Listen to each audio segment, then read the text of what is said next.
जी जिदा ਹੋਰ ਕਿਨੇ ਜੀ ਦੱਸੋ ਕਿੱਦਾਂ ਚੱਲ ਰਹੀ ਜੌਬ ਤੁਹਾਡੀ? ਬਸ ਵਧੀਆ ਜੀ। ਇਸ ਵਾਰ ਦਾ ਇਲੈਕਸ਼ਨ ਵੀ ਵਧੀਆ ਰਹੇ। ਹਾਂਜੀ ਮੇਰੇ ਮਾਤਾ ਖੜੇ ਸੀਗੇ 15 ਨੰਬਰ ਵਾਰਡ ਤੋਂ ਜਿੱਤ ਗਏ ਨਹੀਂ ਆ ਰਹੇ। ਵਧਾਈਆਂ। ਇੱਕ ਤਰਫਾ ਜਿੱਤ ਰਹੀ। ਬਹੁਤ ਅੱਛੇ। 8 ਕੈਂਡੀਡੇਟ ਖੜੇ ਸੀ ਮੱਲੇ। ਇਹ ਮਤਲਬ ਬਣੀ ਉਹਦੀ ਹੈ ਤੁਹਾਡੀ ਸਾਰੀ ਓਵਰਆਲ ਗੱਲ ਕਰਦੇ ਆ ਤੁਹਾਡੀ ਬਣੀ ਉਹਦੀ ਗੱਲ ਹੈ ਜੀ। 8 ਵਿੱਚੋਂ ਮੈਂ ਉਹਨਾਂ ਦੇ 150 ਵੋਟਾਂ ਨਹੀਂ ਕੱਢੀ। ਅੱਛਾ ਜੀ ਤੇ ਸਾਡੀ 733। ਕੀ ਬਾਤ। ਇੱਥੇ ਪਤਾ ਲੱਗਦਾ ਨਾ ਵੀ ਬਣੀ ਹੋਈ। ਹੋਰ ਸੁਣਾ ਵੀਰੇ ਜੌਬ ਕਿੱਦਾਂ ਚੱਲਦੀ ਹੈ? ਬਸ ਜੌਬ ਵੀ ਜਾ ਰਹੇ ਨੇ। ਕੋਈ ਜਾਂਦੇ ਆ ਕੰਮ ਕਰੀ ਜਾਂਦੇ ਆ। ਚਲੋ ਸਰਪੰਚ ਸੈਟੀਸਫਾਈ ਆ ਸਾਰੇ ਕੰਮ ਤੋਂ ਖੁਸ਼ ਆ। ਦੋ ਐਮਐਲਏ ਸਾਹਿਬ ਲੱਗਦੇ ਆਰੀਆ ਸਾਹਿਬ ਤੇ ਵਿਜਿਆ ਸਾਹਿਬ ਉਹ ਵੀ ਸੈਟੀਸਫਾਈ ਆ ਕੰਮ ਤੋਂ। ਜਸਪਾਲ ਪੰਡੋਰੀ ਇੱਥੇ ਨੇ? ਉਹਦਾ ਚੇਅਰਮੈਨ ਸਾਹਿਬ ਆ। ਹੁਣ ਗਣੇਸ਼ ਜੀ ਇਹਦੀ ਜਿਹੜੀ ਰਿਸਿਪਟ ਹੈ ਤੁਹਾਨੂੰ ਮੈਂ 11 ਸਵਾ 11 ਵਜੇ WhatsApp ਕਰ ਦੋ। ਮੈਂ WhatsApp ਤੁਹਾਨੂੰ ਕਰ ਦਿੰਦਾ ਵੀ ਬਾਈ ਹੈਂਡ ਕੋਮਾ ਤੂੰ ਸ਼ਾਮ ਨੂੰ ਆ ਕੇ ਬੈਠਾਂਗੇ ਤੇ ਚਾਹ ਪਾਣੀ ਮੇਰਾ ਹੁਣ ਨਾ ਮੈਂ ਪ੍ਰੋਬਲਮ ਪਤਾ ਲੈਕਚਰ ਇਹਨਾਂ ਦਾ ਹੀ ਬੱਚਿਆਂ ਦਾ ਹੀ ਨਹੀਂ ਮੈਂ ਤੁਸੀਂ ਕਰੋ ਤੇ ਇਹ ਮੈਂ ਕਰਵਾ ਦਿੰਦਾ ਤੁਹਾਡੇ। ਓਕੇ ਤੁਹਾਨੂੰ ਨਾ WhatsApp ਵੀ ਕਰ ਦਾਂਗੇ ਇੱਕ ਬਾਈ ਹੈਂਡ ਵੀ ਭਾਵੇਂ ਤੁਸੀਂ ਲੈ ਦਿਓ ਕੋਈ। ਉਹ ਠੀਕ ਆ ਭਾਜੀ ਚਲੋ ਮਿਲਦੇ ਆ ਫਿਰ ਤਾਂ।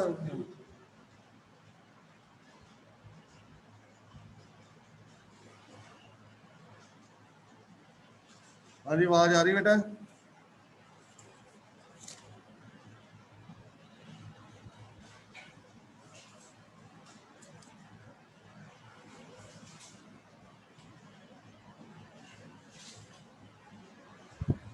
बच्चे आवाज आ रही है? Yes, sir. Good morning. Very good morning.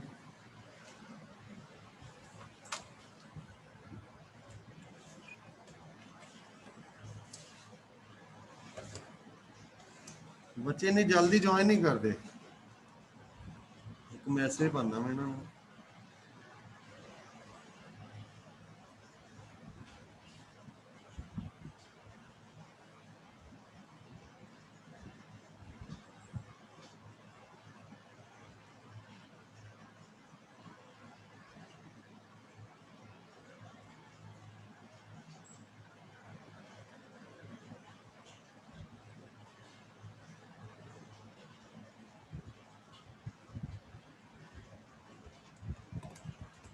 बच्चे 9 ले 10 बच्चे हुए। कल आर्थराइटिस करवाया सी रूमेटाइड आर्थराइटिस पता लग गया सी? Sir, मैं क्लास अटेंड नहीं सी की थी। हाँ कुछ बच्चे कल मिस कर गए। Yes, sir. कोई गल नहीं मैं इनू रिपीट कर दांगा हुण अगे कुछ टाइम मिलेगा सानू फिर मैं रिपीट कर दांगा। Okay, sir.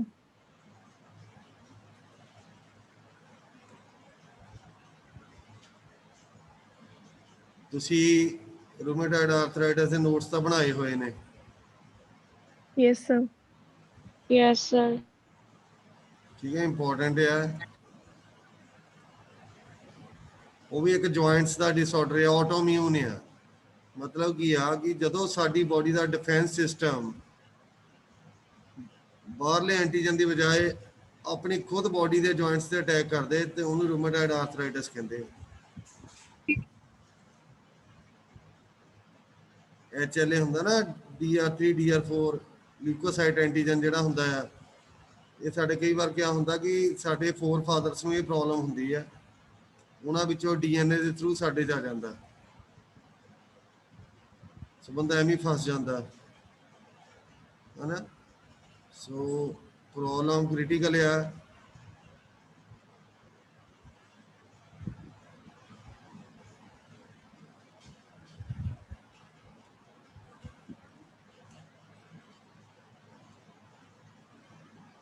ਅੱਜ ਦਾ ਜਿਹੜਾ ਟੌਪਿਕ ਆ ਇਹ ਕੋਰਿਲੇਟ ਕਰੋ ਤੁਸੀਂ ਰੂਮੇਟਾਇਡ ਆਰਥਰਾਈਟਿਸ ਨਾਲ।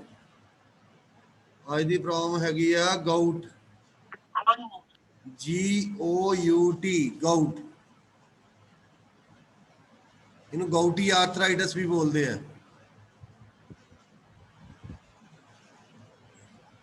ਇਹ ਬੜੀ ਕਾਮਨ ਜੀ ਪ੍ਰੋਬਲਮ ਹੈਗੀ ਆ। ਤੁਹਾਨੂੰ ਮੈਂ ਰਿਮਾਈਂਡ ਯਾਦ ਕਰੋ ਕਿ ਤੁਹਾਡੇ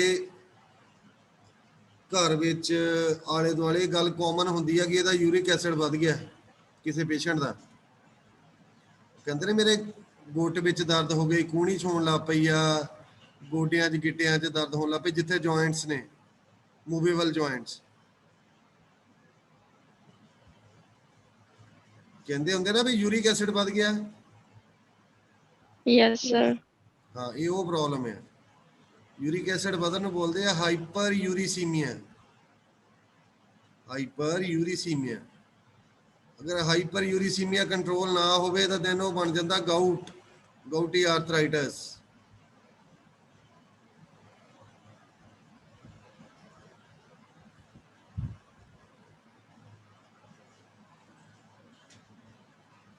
ਠੀਕ ਹੈ।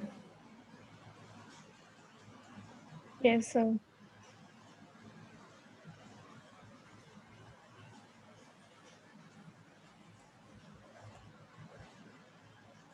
ਦੇਖੋ ਇਹ 'ਚ ਕੀ ਹੁੰਦਾ, ਨੋਟਸ ਤੁਹਾਨੂੰ ਕਲਾਸਰੂਮ 'ਚ ਮਿਲ ਜਾਣਗੇ। ਸਕਰੀਨ ਸ਼ੇਅਰ ਨਹੀਂ ਹੋ ਰਹੀ, that's why I am unable to post, but try to B.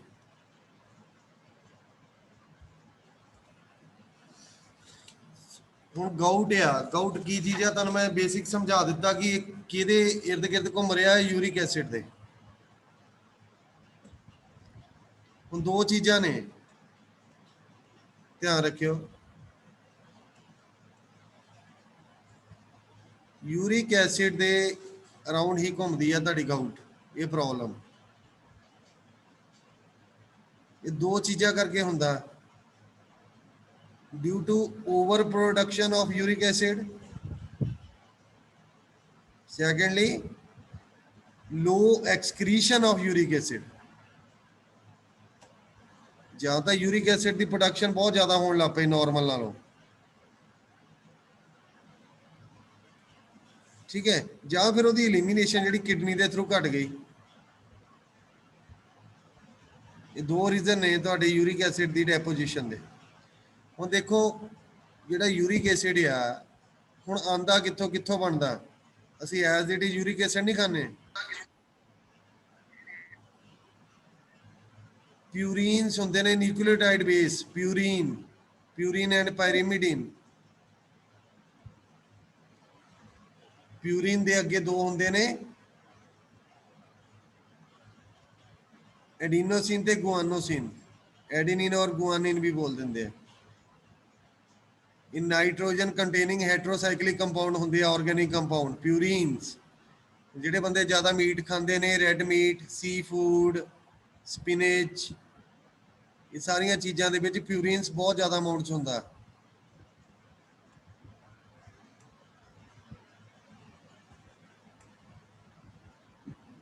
ਕੀ ਹੁੰਦਾ, ਕੋਈ ਪਰਸਨ ਆ ਰੈੱਡ ਮੀਟ ਬਹੁਤ ਜ਼ਿਆਦਾ ਖਾਂਦਾ ਜਾਂ ਸੀ ਫੂਡ ਖਾਂਦਾ ਹੈ, ਉਹ 'ਚ ਨਾਰਮਲ ਨਾਲੋਂ ਜ਼ਿਆਦਾ ਪਿਊਰੀਨਸ ਆ ਜਾਂਦੇ। ਹੁਣ purines break down to form uric acid. ਤੁਸੀਂ ਨਾ ਬਾਇਓਕੈਮਿਸਟਰੀ ਪੜ੍ਹ ਰਹੇ ਆ, ਬਾਇਓਕੈਮਿਸਟਰੀ ਵਿੱਚ ਇੱਕ ਤੁਸੀਂ ਪਿਊਰੀਨ ਸਾਲਵੇਜ ਪਾਥਵੇ ਪੜ੍ਹਨਾ, ਡੀ ਨੋਵੋ ਸਿੰਥੇਸਿਸ। ਬਾਇਓਕੈਮਿਸਟਰੀ ਦੇ ਵਿੱਚ ਡੀ ਨੋਵੋ ਸਿੰਥੇਸਿਸ ਕਰਨੀ ਆ ਤੁਸੀਂ, ਉਹ 10 ਨੰਬਰ 'ਚ ਆ ਜਾਂਦਾ ਹੈ। ਸਾਲਵੇਜ ਪਾਥਵੇ ਵੀ ਬੋਲਦੇ ਆ। ਉਹ 'ਚ ਤੁਹਾਨੂੰ ਪਤਾ ਲੱਗਦਾ ਕਿ ਕਿੱਦਾਂ ਯੂਰਿਕ ਐਸਿਡ ਜਿਹੜਾ ਹੈਗਾ ਪਿਊਰੀਨ ਤੋਂ ਬਣਦਾ। ਪਿਊਰੀਨ, ਹੁਣ ਪਿਊਰੀਨ ਮਿਲਦਾ ਕਿੱਥੋਂ ਆ? ਸੀ ਫੂਡ ਤੋਂ, ਜ਼ਿਆਦਾ ਸਪਿਨਚ ਵਗੈਰਾ ਤੋਂ, ਹਨਾ, ਰੈੱਡ ਮੀਟ ਤੋਂ। ਸੋ ਉਹਦੇ ਨਾਲ ਕੀ ਹੁੰਦਾ, ਯੂਰਿਕ ਐਸਿਡ ਲੋੜ ਤੋਂ ਜ਼ਿਆਦਾ ਸਾਡੀ ਬੋਡੀ 'ਚ ਆ ਗਿਆ। ਮੇਲ ਵਿੱਚ ਕਿੰਨਾ ਚਾਹੀਦਾ? 7 ਮਿਲੀਗ੍ਰਾਮ ਪਰ 100 ml ਐਂਡ ਫੀਮੇਲਸ 6.5 ਮਿਲੀਗ੍ਰਾਮ ਪਰ 100 ml। ਜਦੋਂ ਤੁਸੀਂ ਬਲੱਡ ਟੈਸਟ ਕਰਵਾਉਂਦੇ ਨਾ, ਫਿਰ ਤੁਹਾਨੂੰ ਪਤਾ ਲੱਗ ਜਾਂਦਾ ਕਿ ਬਲੱਡ ਯੂਰਿਕ ਐਸਿਡ ਕਿੰਨਾ ਹੈ। ਜਿਹਦੇ ਜੁਆਇੰਟਸ 'ਚ ਪੇਨ ਹੁੰਦੀ ਆ, ਉਹ ਡਾਕਟਰ ਕੋਲ ਜਾਂਦਾ। ਡਾਕਟਰ ਸਭ ਤੋਂ ਪਹਿਲਾਂ ਡਾਇਗਨੋਸ ਕਰਦਾ ਕਿ ਇਹਦਾ ਬਲੱਡ ਟੈਸਟ ਕਰੋ। ਬਲੱਡ ਟੈਸਟ ਦੇ ਵਿੱਚ ਸਭ ਤੋਂ ਪਹਿਲਾਂ ਯੂਰਿਕ ਐਸਿਡ ਦੀ ਅਮਾਊਂਟ ਦੇਖਦਾ।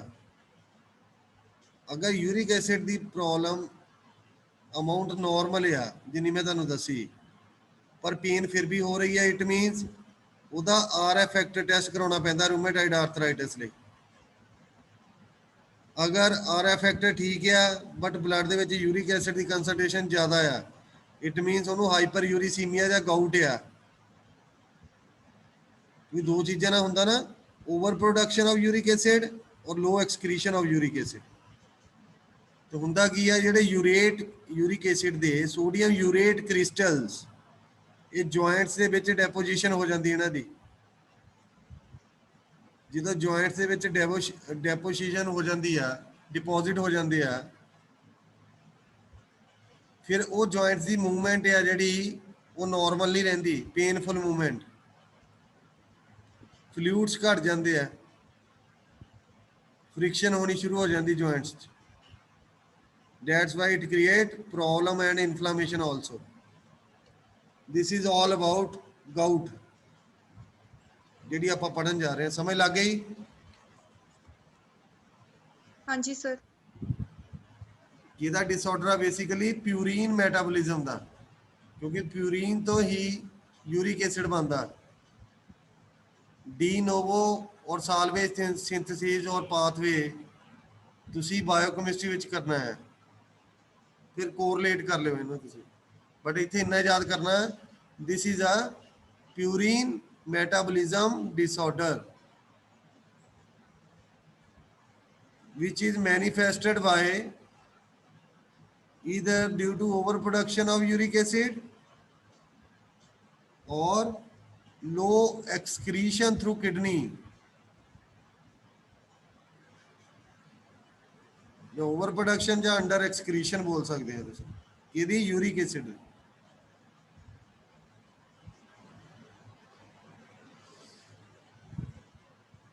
ਹੁਣ ਕਿਹਦੇ ਵਿੱਚ ਰਿਸਕ ਜ਼ਿਆਦਾ ਹੋ ਸਕਦਾ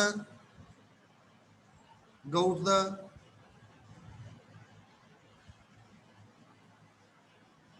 ਜਿਹੜੇ ਪੇਸ਼ੈਂਟ ਜ਼ਿਆਦਾ ਕੀ ਖਾਂਦੇ ਆ? Non-veg या meat. नॉन-वेज। ਹਾਂ, ਸੀ ਫੂਡ, ਨੌਨ ਵੈਜ, ਸਪਿਨਚ ਵਿੱਚ ਵੀ ਹੁੰਦਾ, ਉਹ ਵੀ ਲੋੜ ਤੋਂ ਜ਼ਿਆਦਾ ਨਹੀਂ ਖਾਣੀ ਚਾਹੀਦੀ। ਆਇਰਨ ਵੀ ਹੁੰਦਾ, ਬਟ ਪਿਊਰੀਨਸ ਬਹੁਤ ਹੁੰਦੇ ਨੇ ਉਹਦੇ ਵਿੱਚ।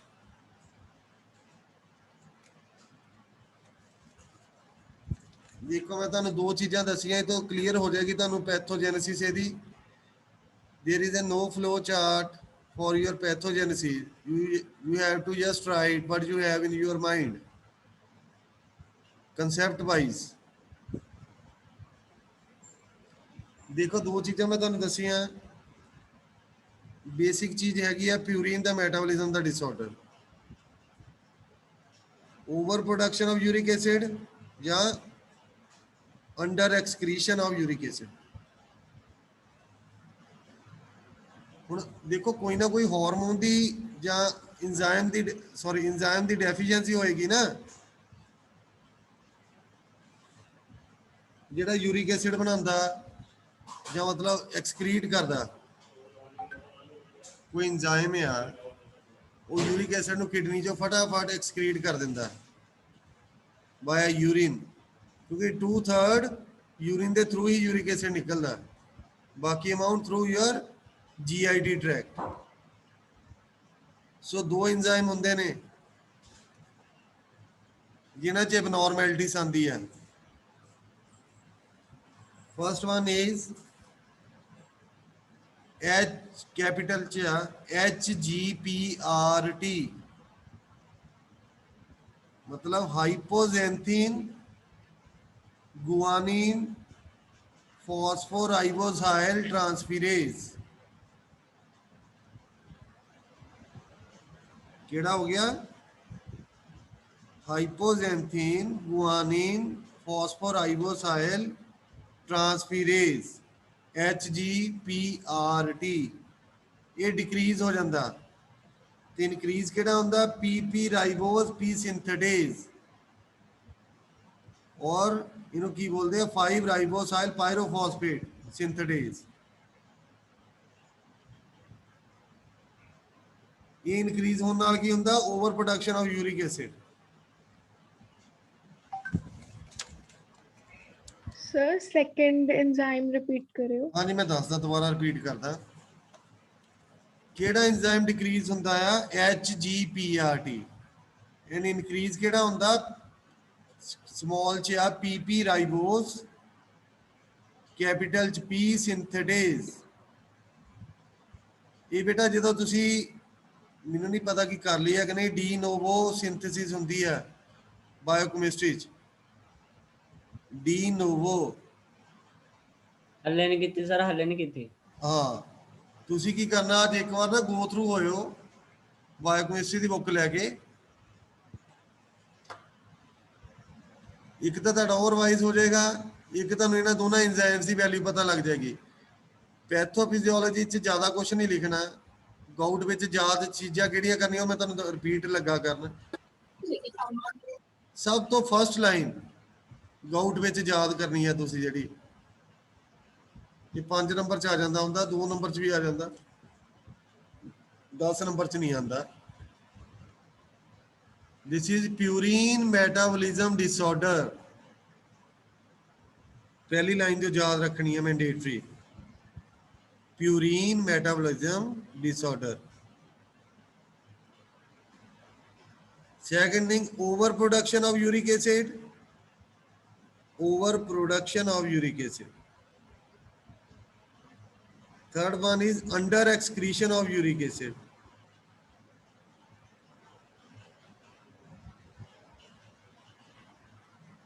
Clear? Yes, sir. Yes, sir. ਕੋਈ ਵੀ ਚੀਜ਼ ਹੈ ਕਿਡਨੀ ਦੇ ਵਿੱਚ, ਉਹ ਤੁਹਾਡੀ ਕੋਈ ਐਕਸਟਰਾ ਬੋਡੀ ਚੀਜ਼ ਹੈ, ਕਿਡਨੀ ਦੇ ਥਰੂ ਵਾਇਆ ਯੂਰਿਨ ਨਿਕਲ ਜਾਂਦੀ ਹੈ, ਪਰ ਤੁਹਾਨੂੰ ਯਾਦ ਹੈ ਟਿਊਬੂਲਰ ਐਕਸਕ੍ਰੀਸ਼ਨ ਐਂਡ ਟਿਊਬੂਲਰ ਰੀਅਬਜ਼ੌਰਪਸ਼ਨ, ਇਹ ਦੋ ਚੀਜ਼ਾਂ ਸ਼ਾਇਦ ਤੁਹਾਨੂੰ ਯਾਦ ਹੋਣ।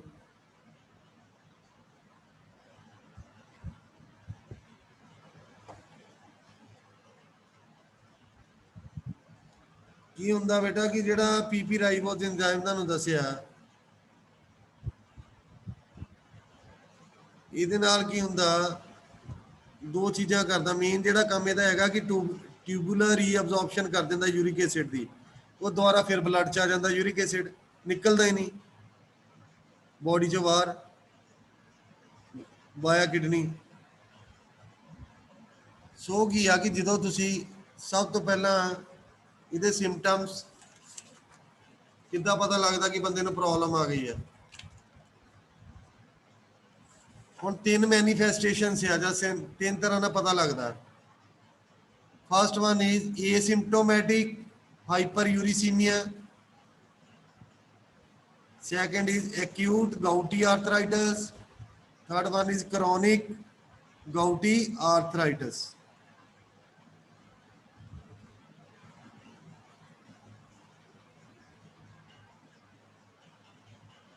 First one is asymptomatic hyperuricemia।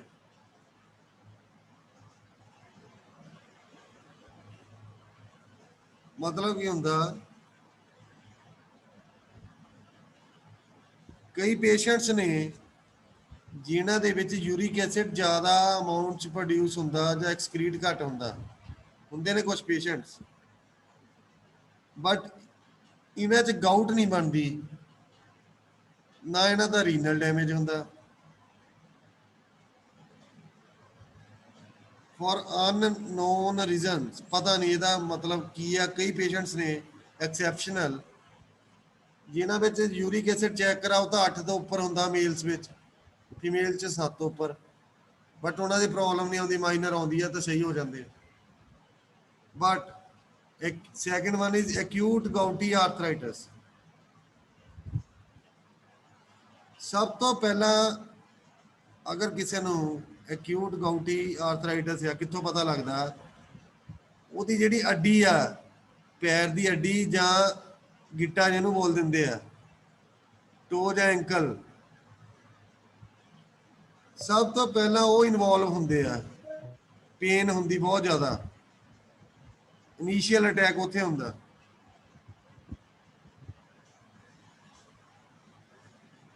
Later on ਗੋਡਿਆਂ ਤੇ ਆ ਜਾਂਦੀ ਹੈ ਪ੍ਰੋਬਲਮ, ਉਸ ਤੋਂ ਬਾਅਦ ਫਿਰ ਬਾਕੀ ਜੁਆਇੰਟਸ। ਮਤਲਬ ਐਕਿਊਟ ਗਾਊਟੀ ਆਰਥਰਾਈਟਸ ਕਿੱਥੋਂ ਸਟਾਰਟ ਹੁੰਦੀ ਆ, ਤੁਹਾਡੀ ਐਂਕਲ ਔਰ ਟੋ ਤੋਂ। ਪੈਰ ਦੀਆਂ ਉਂਗਲਾਂ 'ਚ ਦਰਦ, ਸਟਿਫ ਹੋ ਜਾਂਦੇ ਆ, ਗਿੱਟੇ ਅੱਡੀਆਂ ਬਹੁਤ ਜ਼ਿਆਦਾ ਦੁਖਦੀਆਂ, ਸਟਿਫ ਹੋ ਜਾਂਦੀਆਂ, ਸਵੈਲ ਹੋ ਜਾਂਦੀ ਹੈ। ਹੌਲੀ ਹੌਲੀ ਹੌਲੀ ਗੋਡੇ ਔਰ ਬਾਅਦ ਵਿੱਚ ਸਾਰੀ ਬੋਡੀ ਦੇ ਜੁਆਇੰਟਸ।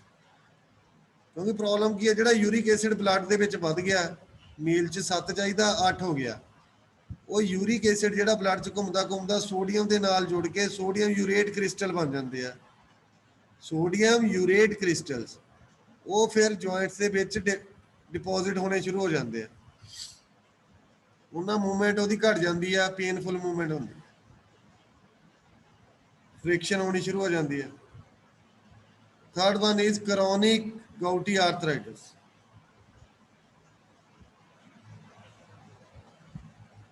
ਇਹਦੇ ਵਿੱਚ ਕੀ ਹੁੰਦਾ ਕਿ ਅਗਰ ਅਕਿਊਟ ਦਾ ਟ੍ਰੀਟਮੈਂਟ ਨਾ ਕੀਤਾ ਗਿਆ ਤੇ ਕਰੋਨਿਕ ਹੋ ਜਾਂਦੀ ਹੈ, ਜਿਹਦੇ ਨਾਲ ਪਰਮਾਨੈਂਟ ਜੁਆਇੰਟ ਡੈਮੇਜ ਹੋ ਜਾਂਦੇ ਆ।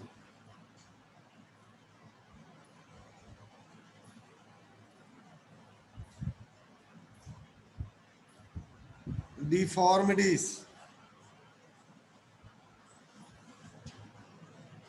और समझ लगी कि अगर ये सिम्टोमेटिक है कोई फर्क नहीं पैंदा, उन्होंने पता ही नहीं है कि वो चेक करवा लिया तो पता लगा मैंने प्रॉब्लम है लेकिन दर्द होई नहीं। एक्यूट वाले शुरू कितों होंदा तुहानूं पता लग गया तो किते किते तक जाती है, बट क्रॉनिक उदों आउंदी है जदों एक्यूट का ट्रीटमेंट नहीं हुंदा। जदों एक्यूट ਦਾ ਟ੍ਰੀਟਮੈਂਟ ਨਹੀਂ ਹੁੰਦਾ ਦੈਨ ਕਰੋਨਿਕ ਆਉਂਦੀ ਹੈ। ਹੁਣ ਤੁਸੀਂ ਬੜੀ ਫੇਮਸ ਮੈਡੀਸਿਨਸ ਨੇ ਐਲੋਪਿਊਰੀਨੋਲ ਜਿਹੜੀ ਇਹਦੇ ਵਿੱਚ ਦਿੰਦੇ ਆ ਟ੍ਰੀਟਮੈਂਟ ਵਿੱਚ, ਜਦੋਂ ਡਾਇਗਨੋਸ ਹੋ ਜਾਂਦਾ ਨਾ, ਫੈਵੁਕਸਟੈਟ, ਜ਼ਾਈਲੋਰਿਕ ਬੜਾ ਫੇਮਸ ਜੀ ਹੈ, ਤੁਸੀਂ ਸੁਣੀ ਹੋਣੀ ਹੈ, ਕਿਸੇ ਨਾ ਕਿਸੇ ਨੇ ਖਾਧੀ ਹੋਣੀ ਘਰ 'ਚ। ਜ਼ਾਈਲੋਰਿਕ, ਫੈਵੁਕਸੋ 50, ਫੈਵੁਕਸਟੈਟ। अगर एक्यूट ना कंट्रोल हुई क्रॉनिक आ जाती, परमानेंट जॉइंट डैमेज और किडनी डैमेज। देखो कारण छोटे छोटे ने, क्योंकि किडनी का बहुत बड़ा रोल है यूरिक एसिड की एक्सक्रीशन लई। सो ये सी बेटा तुहाडा गाउट जिहड़ी प्रॉब्लम तुहानूं अज करवाई है।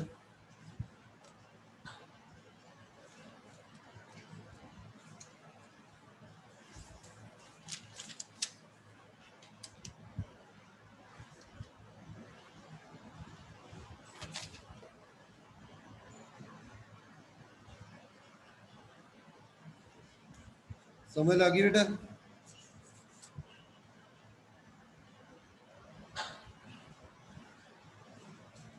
नोट्स बनाए सी नवजोत मनप्रीत? यस सर बनाए। जिदा मैं तेन कल गया सी कि पढ़ के आया करो, पढ़ के आने तो बाद समझोगे, ज़्यादा कैच करोगे, खास करके नॉन मेडिकल वाले बच्चे। ईजी रहता ना इधर? Yes sir. Yes, sir. बेटा छोटिया छोटिया चीज़ां है, छोटिया सानू इसलिए सब तो वड्डी गल है कि ब्लड टैस्ट साल दे विच 1-2 बार करवाते रहना चाहिए। ब्लड प्रोफाइल जिन्होंने हीमैटोलॉजी बोलते हैं।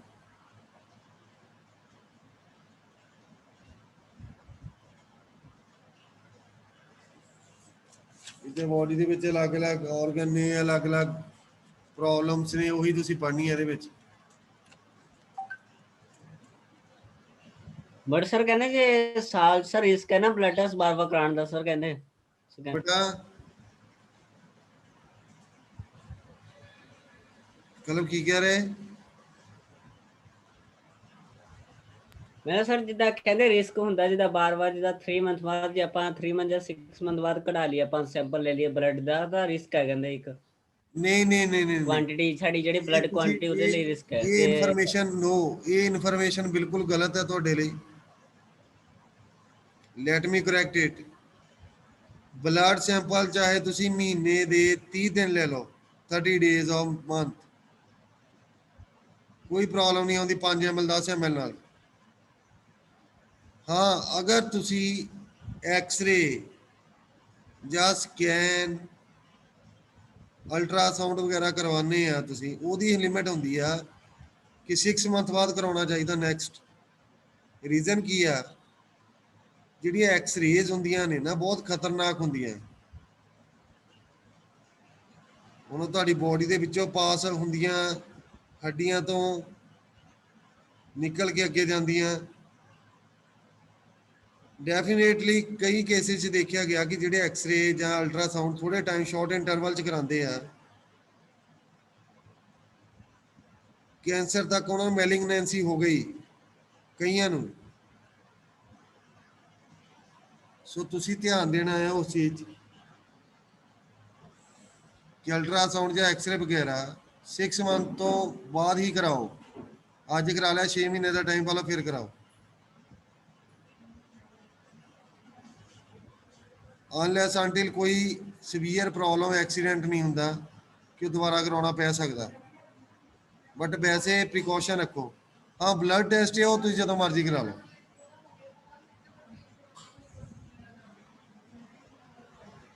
ਠੀਕ ਹੈ ਬੇਟਾ, ਸਮਝ ਲੱਗੀ ਕਲਪ? यस सर, यस सर, ਹਾਂ, ਉਹ ਚੀਜ਼ ਆ ਕਿ ਸਕੈਨ ਵਗੈਰਾ ਐਕਸ-ਰੇ ਵਗੈਰਾ ਤੁਸੀਂ 6 ਮੰਥ ਦੀ ਡਿਊਰੇਸ਼ਨ ਤੋਂ ਬਾਅਦ ਕਰਾਓ, ਗੈਪ ਤੋਂ ਬਾਅਦ ਕਰਾਓ। ਗਾਊਟ ਸਮਝ ਲੱਗ ਗਿਆ ਸਾਰਾ? Yes, sir. Yes, sir. ਉਹਨੇ ਬੇਟਾ ਅੱਜ ਤੁਸੀਂ Yes, sir. Arthritis yes sir. ਔਰ ਗਾਊਟ ਦੇ ਨੋਟਸ ਬਣਾ ਲੈਣਾ ਅੱਛੇ ਤਰੀਕੇ ਨਾਲ। ਹੁਣ ਕੱਲ ਜਿੱਦਾਂ ਕੁਝ ਬੱਚੇ ਨਹੀਂ ਆਏ ਸੀ, ਕੱਲ ਮੈਂ 10 ਮਿੰਟ ਸਟਾਰਟਿੰਗ ਦੇ ਇਹ ਰਿਵਾਈਜ਼ ਕਰਾ ਦਾਂਗੇ ਇੱਕ ਵਾਰ ਦੋਨੋਂ, ਆਰਥਰਾਈਟਸ ਐਂਡ ਗਾਊਟ। ਮੈਂ ਸਮਝਾਉਣਾ ਹੈ, ਅਗਰ ਤੁਸੀਂ ਜਾ ਕੇ ਨਾ ਪੜ੍ਹੇ ਤਾਂ ਭੁੱਲ ਜਾਣਾ ਇਹ ਯਾਦ ਰੱਖਿਓ। ਔਰ at the end of session ਤੁਹਾਨੂੰ ਲੱਗਣਾ ਸਿਲੇਬਸ ਹੀ ਬਹੁਤ ਜ਼ਿਆਦਾ ਪਿਆ ਇੱਥੋਂ ਦਾ, ਕਿੱਦਾਂ ਕਰਾਂਗੇ। ਅਗਰ 30 ਤੱਕ ਲਿਖ ਲਓ, 30 ਪ੍ਰੋਬਲਮਸ ਨੇ, ਉਹਦੇ ਵਿੱਚ ਤੁਸੀਂ ਕਹਿਣਾ ਚੱਲ 10-15 ਛੱਡ ਦਿਓ, ਕੋਈ ਫਰਕ ਨਹੀਂ ਪੈਂਦਾ। ਨੋ, ਇਸ ਲਈ ਤੁਹਾਨੂੰ ਮੈਂ ਕਹਿੰਦਾ ਹੁੰਦਾ ਕਿ ਡੇਲੀ ਪੜ੍ਹੋ, it will help you in near future. All right,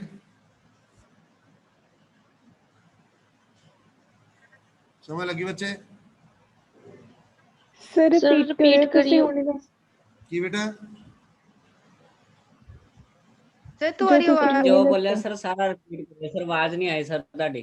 ਹਾਂ, ਮੈਂ ਦੁਬਾਰਾ ਬੋਲ ਦਿੰਦਾ। ਮੈਂ ਬੇਟਾ ਕਹਿ ਰਿਹਾ ਕਿ ਤੁਸੀਂ ਨੋਟਸ ਬਣਾਓ ਆਪਣੇ ਪ੍ਰੋਪਰ।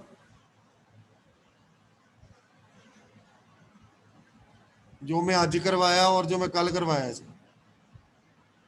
ਕੱਲ ਕੀ ਕਰਾਂਗੇ, ਇੱਕ ਵਾਰੀ ਮੈਂ ਰਿਵਾਈਜ਼ ਕਰਵਾ ਦਾਂਗਾ ਰੂਮੇਟਾਇਡ ਆਰਥਰਾਈਟਸ ਐਂਡ ਗਾਊਟ ਅਗੇਨ।